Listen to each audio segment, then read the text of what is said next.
Okay, we are on to game two. Myth World Cup 2007 finals. We've got, again, name changers versus Storm. Both teams subbed out. So we now have Paris and QWERTY and Orlando the Axe subbing in along with Chicken Wire. It looks like Ars and Thierry are sitting out along with Zur. You've got Jussius, and I don't know who Rhaegar is, and Neiman Lion. Neiman Lion is a Dren. So we'll have to get a name changer to chime in on who Rhaegar was. But you like to see it. You know, this is pretty common. I like this about T-Cox and the old name changer teams. Pretty much everyone subs in. There's plenty of smaller role player roles. So you get a lot of folks that they may only play a game or two. But even in the finals, you've got folks here that are getting a game. So we are on another map I can't pronounce like everything else. So we'll just call it Foss. And we'll call the game type Stampede. Luckily, I can, in fact, pronounce Stampede. From a trade perspective, nothing too crazy when I first look at this from the Peacock's team. 0 Thrall. They didn't max Warriors.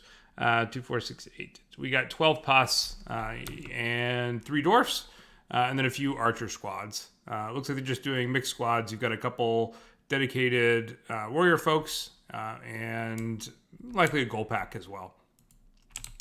Over the name changer side, very similar trade. So we got 4 dwarves. We've got 13 archers. That compares to 15 archers, roughly. Could be slightly off on that on the Peacock side. So speeding this up.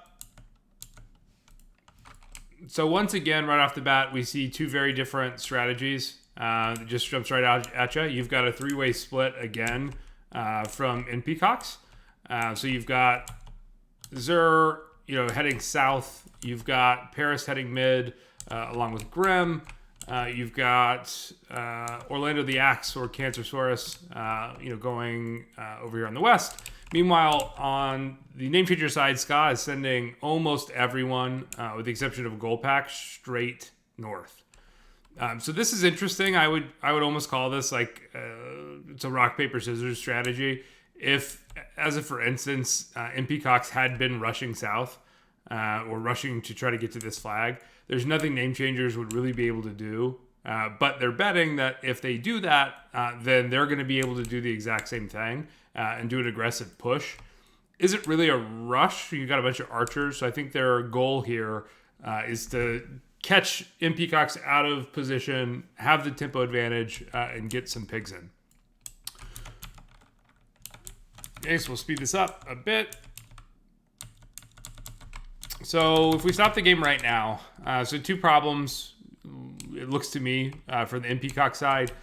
You've got Chicken Wire with 5%, Zur with 12%, and QWERTY with 10% or 11%. So you've got, 28% of your army is facing effectively only CU on a goal pack. So that's a really large chunk of resources.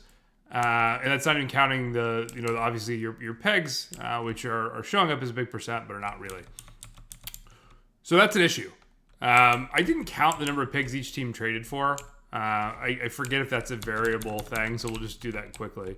So we've got 7, 8, 9, 10, 11, 12, 13, 14, 15, 16, 17. So we got 20 pigs on the side of T-Cox, and we've got 3, 4, 5, 6. I count 19 pigs on the name changer side. So I'm just going to recount and make sure I didn't miss one.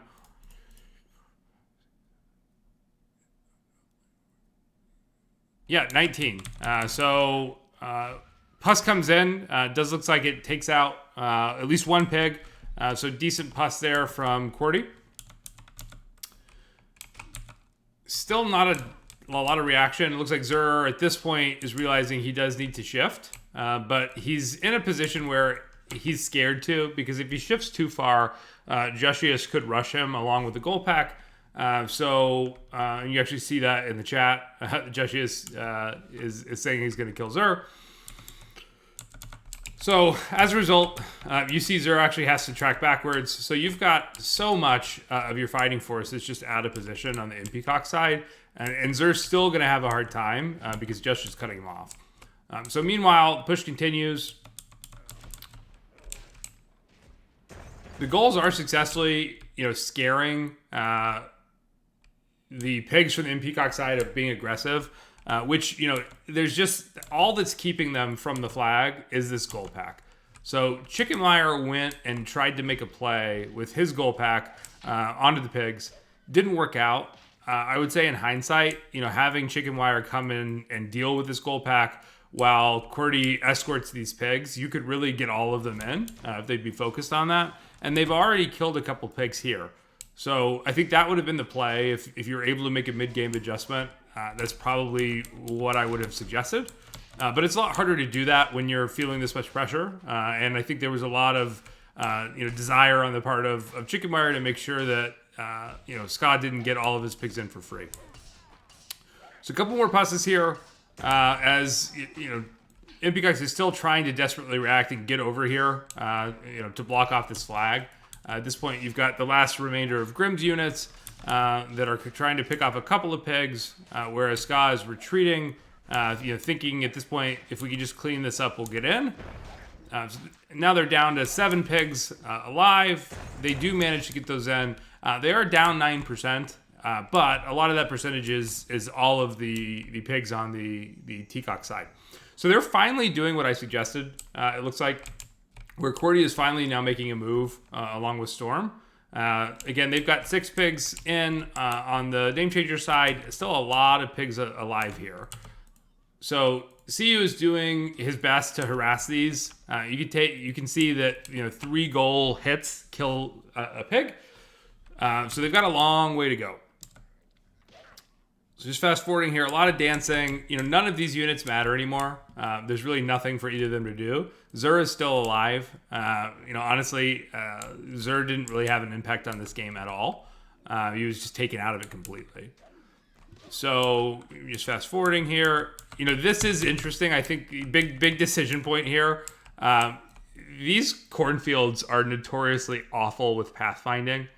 So on the one hand, it is going to make it harder for your pursuing enemy to catch up to you. But on the other hand, you can see just how badly this pathfinding is glitching. And then you've got a choke here that these pigs just can't get through. So CU's got a vet warrior. Its attack speed's quite high. You look at the number of kills on this thing. So I think that's another mistake. I think if you had a better shot of trying to run the pigs actually the long way around the side of this house. But at this point, I think the game is pretty much over. There's 1 pig still alive, so it might matter, I guess, for scoring, but not really.